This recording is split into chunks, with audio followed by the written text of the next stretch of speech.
सर्वसामान्यांचा निर्भीड आवाज, लोकशाही महाराष्ट्र न्यूज. माकवेत कथित लव्ह जिहाद प्रकरणावरून संताप, शेकडो नागरिकांची मंत्री हसन मुश्रीफ यांच्या निवासस्थानावर धडक.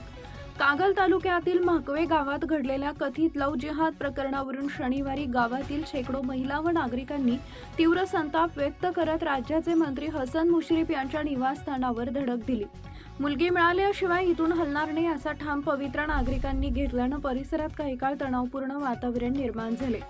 घटनेची गंभीर दखल घेत मंत्री हसन मुश्रीफ यांनी कागल पोलीस ठाण्याच्या पोलीस निरीक्षकांना संबंधित मुलींचा शोध घेऊन तिला कायदेशीर प्रक्रियेनंतर तिच्या आई-वडिलांच्या ताब्यात देण्यासाठी आवश्यक कार्यवाही करण्याच्या सूचना दिल्या. त्यानंतर आंदोलकांनी कागल पोलीस ठाण्याच्या आवारात ठिय्या आंदोलन सुरू केले. यावेळी नवीद मुश्रीफ, अंबरीश घाटगे, मनोज फराकटे यांनी उपस्थित नागरिकांना शांततेचं आवाहन केले.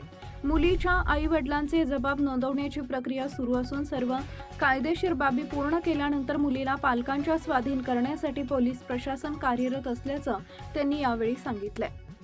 मुलगी ताब्यात मिळाल्याशिवाय कुणीही इथून जाणार नाही, मात्र कायद्याच्या चौकटीतच सर्व प्रक्रिया पूर्ण होईल अशी ग्वाहीही त्यांनी आंदोलकांना दिली आहे. दरम्यान या प्रकरणामुळे माकवे गावासह कागल परिसरात मोठी खळबळ उडाली असून पोलीस सर्व परिस्थितीवर बारकाईनं लक्ष ठेवून आहे.